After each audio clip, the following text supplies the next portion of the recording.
The Wind in the Willows by Kenneth Grahame. Chapter 7. The Piper at the Gates of Dawn.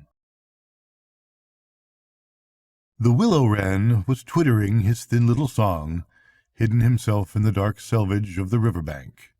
Though it was past 10 o'clock at night, the sky still clung to and retained some lingering skirts of light from the departed day, and the sullen heats of the torrid afternoon broke up and rolled away at the dispersing touch of the cool fingers of the short midsummer night. Mole lay stretched on the bank, still panting from the stress of the fierce day that had been cloudless from dawn to late sunset, and waited for his friend to return. He had been on the river with some companions, leaving the water-rat free to keep an engagement of long standing with Otter, and he had come back to find the house dark and deserted, and no sign of Rat, who was doubtless keeping it up late with his old comrade. It was still too hot to think of staying indoors, so he lay on some cool dock leaves and thought over the past day and its doings, and how very good they all had been. The rat's light footfall was presently heard approaching over the parched grass. "Oh, the blessed coolness!" he said, and sat down, gazing thoughtfully into the river, silent and preoccupied. "You stayed to supper, of course?" said the mole, presently.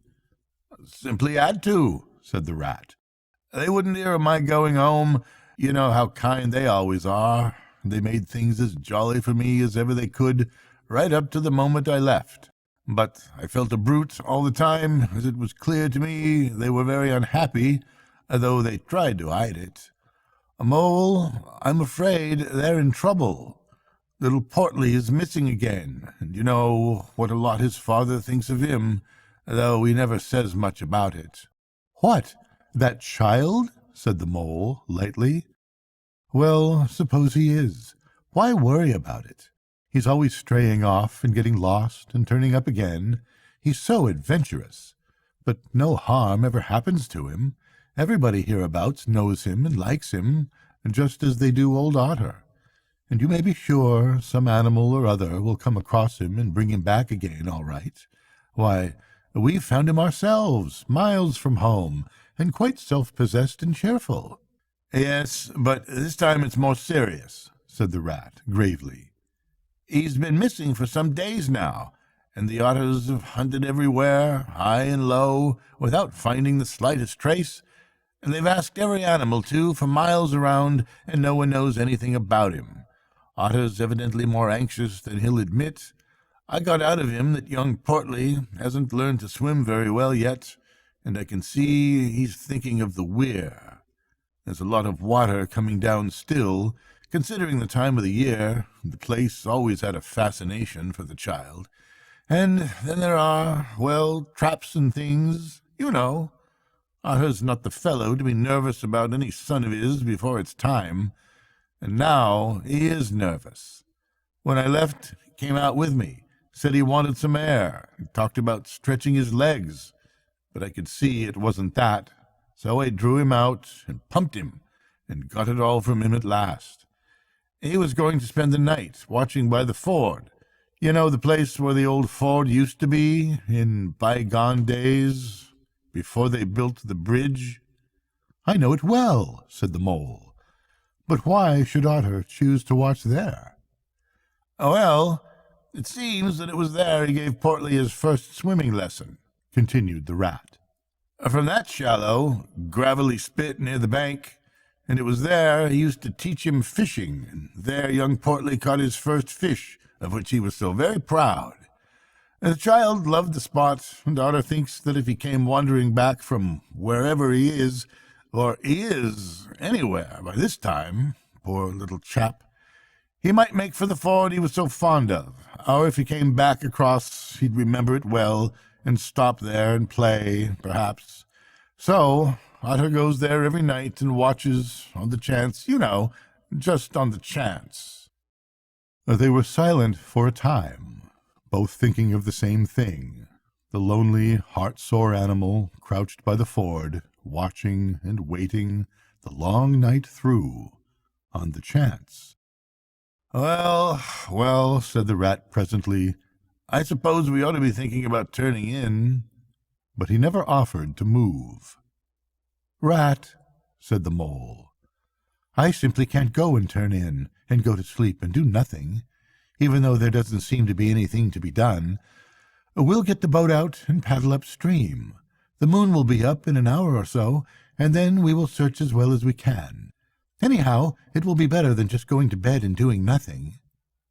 "Just what I was thinking myself," said the rat. "It's not the sort of night for bed anyhow, and daybreak is not so very far off, and then we may pick up some news of him from early risers as we go along." They got the boat out, and the rat took the sculls, paddling with caution. Out in midstream there was a clear, narrow track that faintly reflected the sky, but wherever shadows fell on the water from bank, bush, or tree, they were as solid to all appearance as the banks themselves, and the mole had to steer with judgment accordingly. Dark and deserted as it was, the night was full of small noises, song and chatter and rustling, telling of the busy little population who were up and about, plying their trades and vocations through the night till sunshine should fall on them at last and send them off to their well-earned repose. The water's own noises, too, were more apparent than by day, its gurglings and cloops more unexpected and near at hand, and constantly they started at what seemed a sudden clear call from an actual articulate voice. The line of the horizon was clear and hard against the sky, and in one particular quarter it showed black against a silvery, climbing phosphorescence that grew and grew.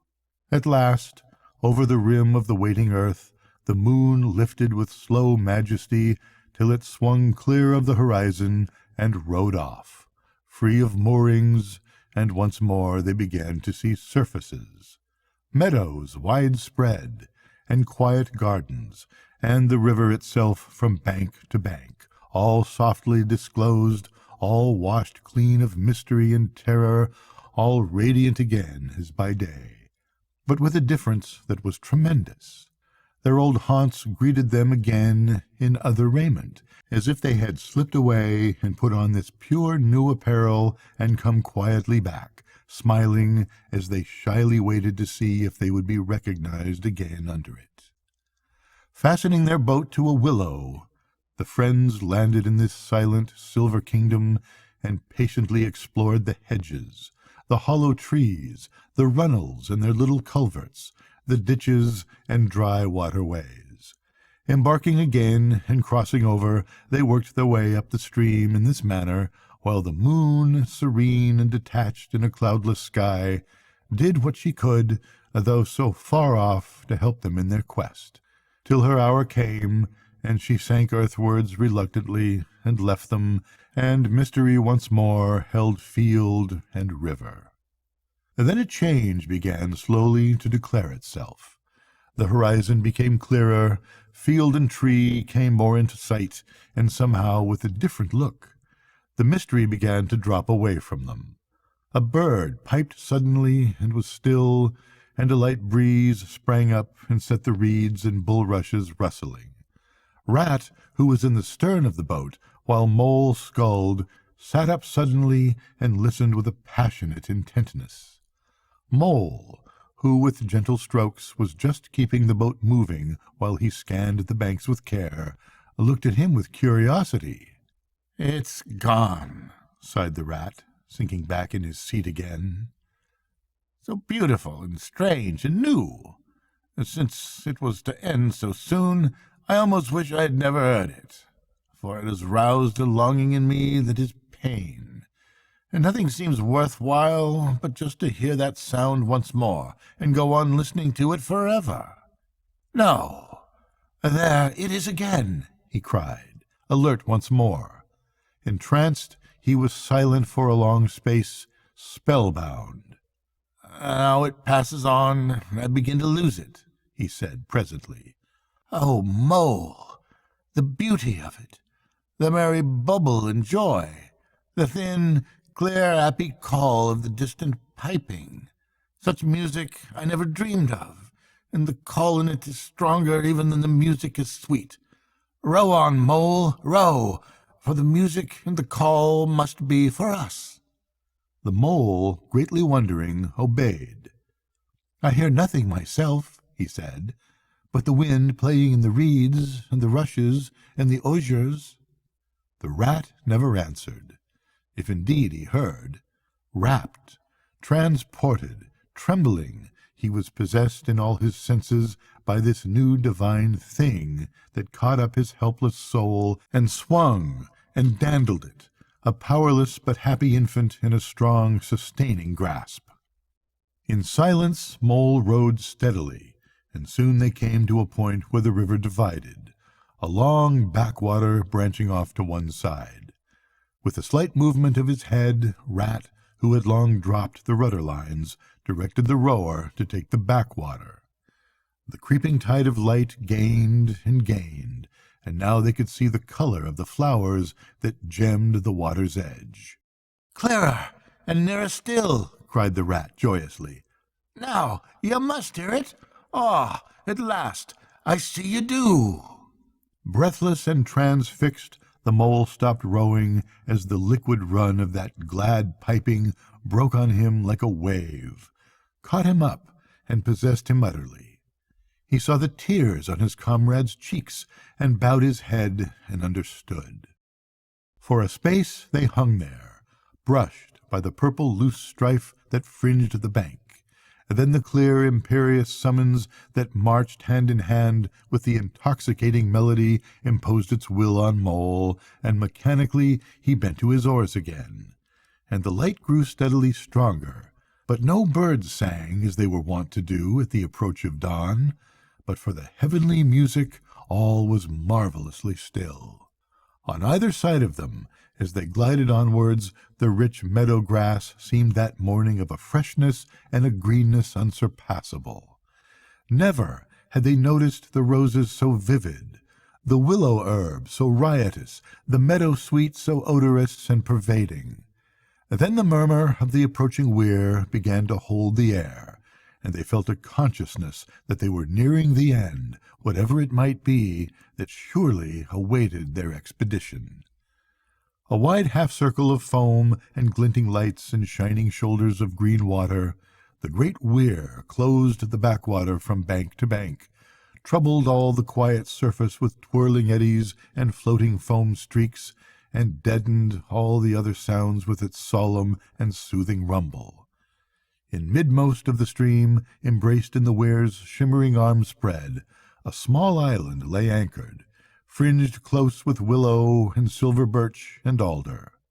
Reserved, shy, but full of significance, it hid whatever it might hold behind a veil, keeping it till the hour had come, and with the hour those who were called and chosen. Slowly, but with no doubt or hesitation whatever, and in something of a solemn expectancy, the two animals passed through the broken, tumultuous water and moored their boat at the flowery margin of the island. In silence they landed, and pushed through the blossom and the scented herbage and undergrowth that led up to the level ground, till they stood on a little lawn of a marvelous green, set round with nature's own orchard trees, crab-apple, wild cherry, and sloe. "This is the place of my song-dream, the place the music played to me," whispered the rat, as if in a trance. "Here, in this holy place, here, if anywhere, surely we will find him." Then suddenly the mole felt a great awe fall upon him, an awe that turned his muscles to water, bowed his head, and rooted his feet to the ground.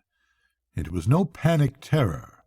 Indeed, he felt wonderfully at peace and happy. But it was an awe that smote and held him, and without seeing, he knew it could only mean that some august presence was very, very near. With difficulty he turned to look for his friend, and saw him at his side, cowed, stricken, and trembling violently. And still there was utter silence in the populous bird-haunted branches around them, and still the light grew and grew. Perhaps he never would have dared to raise his eyes, but that, though the piping was now hushed, the call and summons seemed still dominant and imperious. He might not refuse. Were Death himself waiting to strike him instantly, once he had looked with mortal eyes on things rightly kept hidden?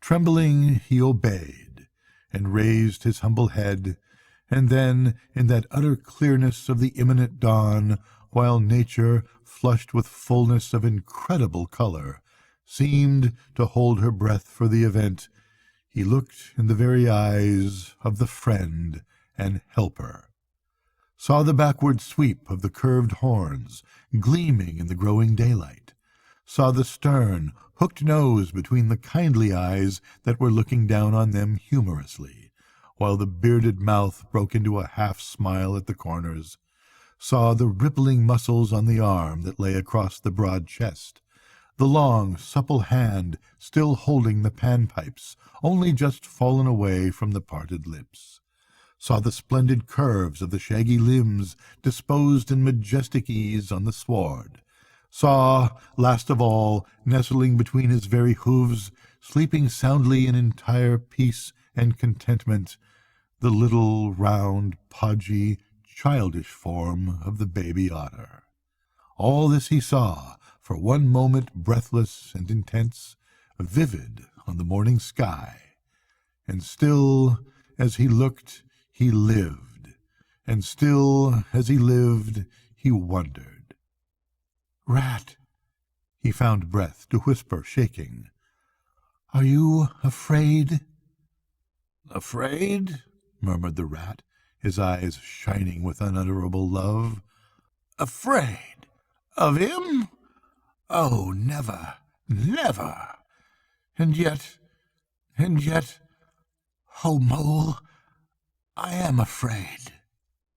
Then the two animals, crouching to the earth, bowed their heads and did worship. Sudden and magnificent, the sun's broad golden disk showed itself over the horizon facing them, and the first rays, shooting across the level water meadows, took the animals full in the eyes and dazzled them.